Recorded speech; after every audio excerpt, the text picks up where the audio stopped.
Hey guys, this is Venus, and this was my first lock maintenance class 101.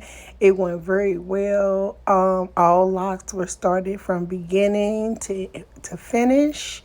We learned all about small locks, large locks, fluffy locks, how to reattach locks, lock maintenance, how to maintain fluffy locks. So, I mean, we covered everything and we had a blast. So, if you guys are interested in taking my lock maintenance 101 class, please DM me and make an appointment so we can get you in and train too.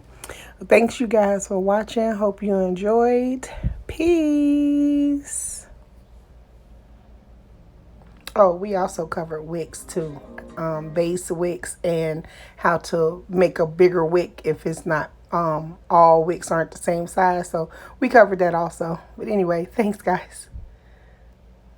So if you're in the Cincinnati area and you're interested in learning how to interlock or any type of lock maintenance, please reach out to me, DM me, and we will get it popping.